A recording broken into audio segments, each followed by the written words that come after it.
A special New Year's Eve message from President Joe Biden and Dr. Jill Biden. As we enter the new year, I'm more optimistic about America's future than I've ever been. You know, at our best, we've taken every crisis we've faced and turned it into an opportunity. 2023. What is the message you both have for everybody watching tonight? Optimism. I've never been more optimistic about America in my whole career. You know, my dad used to have an expression. He'd say, family's the beginning, the middle, and the end. As you look back and reflect on 2023, what sort of memories, highlights stand out for you? Well, one of the big highlights stands out for me is my dad used to have an expression. He'd say, Joey, a job's about a lot more than a paycheck. It's about your dignity. It's about respect.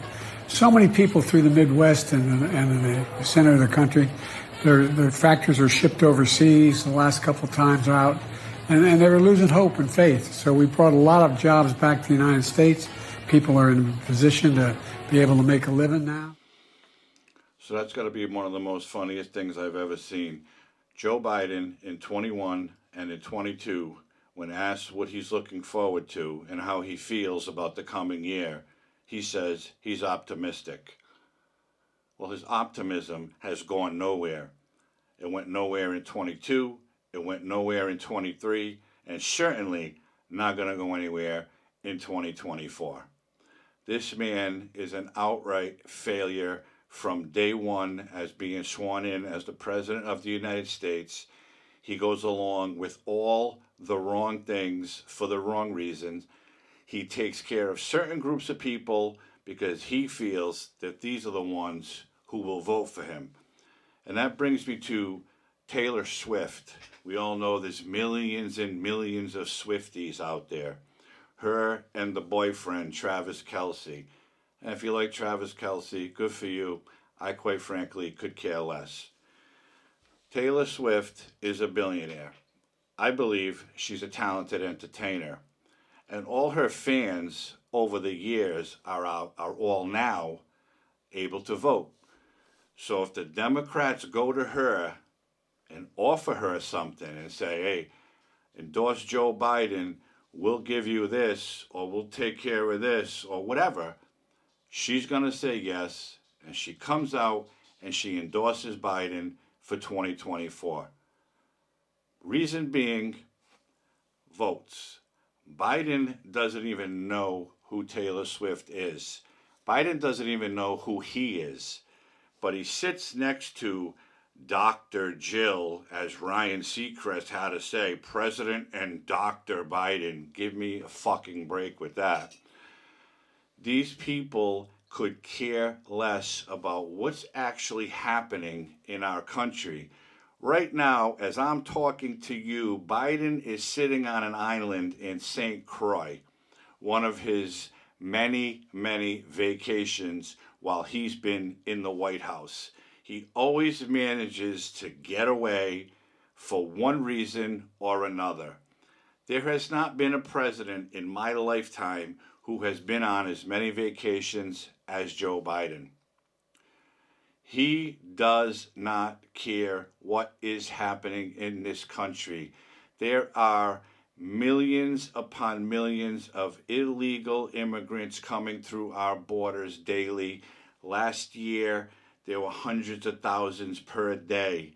I have read that since Biden has been president, there have been at least 7 million people let into this country. 7 million, but there's at least 1 million or so more who are what they call gutaways. They climbed a wall, they climbed under it, they did whatever they had to do to get in this country.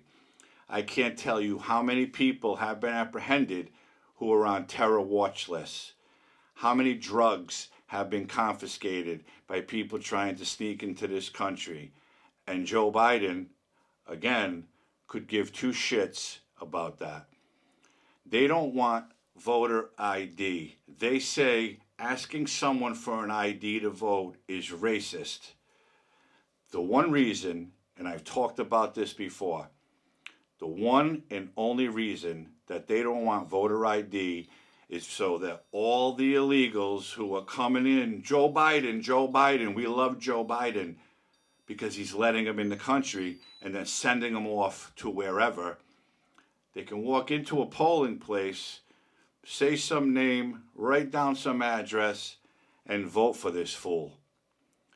And this is how this clown is going to win re-election, if he even makes it to the finish line. But for him to say back in 21 that he was optimistic, 22 was an absolute failure. In 22, he said he's optimistic. 23 was an absolute failure.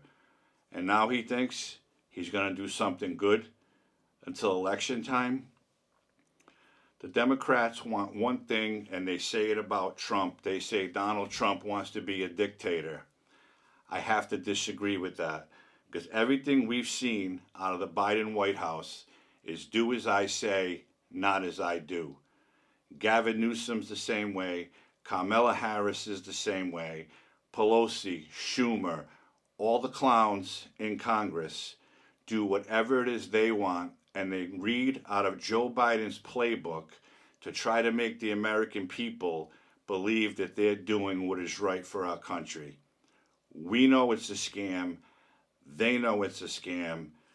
Hopefully, from today, January 1st, until it comes time to vote, people are going to open their eyes.